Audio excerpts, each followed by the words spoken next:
Also overnight, Joe Biden pulled ahead in the state of Georgia. Yeah, right. So when we went to bed, President Trump had a 2,000 vote lead in the state of Georgia. At this hour, right now, we know that Joe Biden is on top with 1,000 votes. Still very, very tight. There's still about 8,000 votes still to be counted there in Georgia, so it could be anyone's race. The reason why Joe Biden is on top is because the votes are coming in from places like Gwinnett County. This is outside of Atlanta, one of the suburbs. You can see the ratio here. He's up 58.3 to 40.4, but it's other counties that are even bigger for Democrats. Places like Fulton and places like Clayton. Look at this, 84% of the vote going to Joe Biden. When the votes are coming from, that's why you see Biden taking the lead, George. Okay, Tom, thanks very much. Let's go to Georgia now. Steve Osunsami is there. The votes have been coming in through the night. This could still take some time, though, in Georgia, Steve.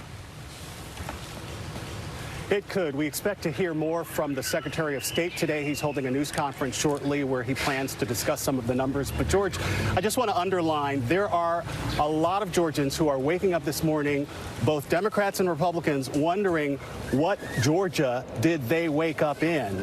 That's how significant this lead that Joe Biden has taken is. If he is able to hold on to it, he will accomplish something in Georgia. We keep saying this over and over again, that President Barack Obama wasn't able to do twice. It is really breaking the conventional wisdom that we are seeing here.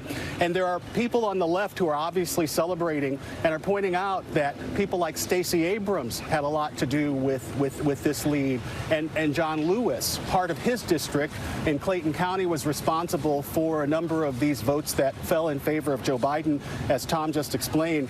About the vote itself, the Secretary of State, who I will underline is a Republican, we'll get more to that later, he points out that there are about 8,000 to 9,000 outstanding votes. We're also going to be counting military and overseas votes today.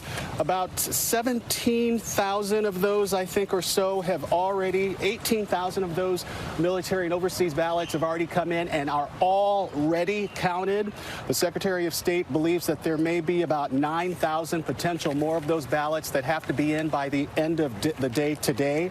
So that's where this lead could be adjusted and where the president possibly could gain a few more votes.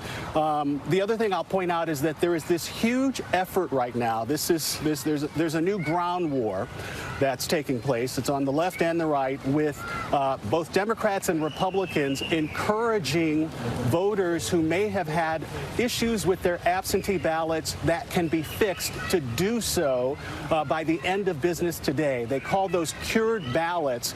Those ballots could make a difference. Tom mentioned Gwinnett County. Gwinnett County finished counting most of their votes last night. They are planning to submit them today. We expect those votes to count. That is a blue county now. The Latino vote there is big. We could expect this number to shift again after Gwinnett's numbers are counted. Steve, right now we're well within the margin for an automatic recount. We are, and the Secretary of State is already prepared for that. He has said that a recount, and this is what he said yesterday, that a recount shouldn't change the numbers much, but he's gotten new equipment. He said it would take a week for a recount. Either candidate can order one if it stays within that margin of error.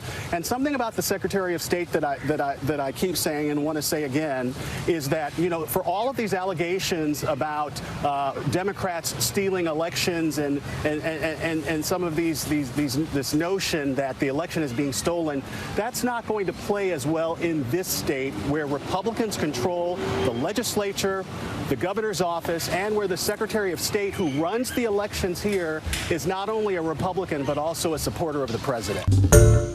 Hi, everyone. George Stephanopoulos here. Thanks for checking out the ABC News YouTube channel. If you'd like to get more videos, show highlights, and watch live event coverage, click on the right over here to subscribe to our channel. And don't forget to download the ABC News app for breaking news alerts. Thanks for watching.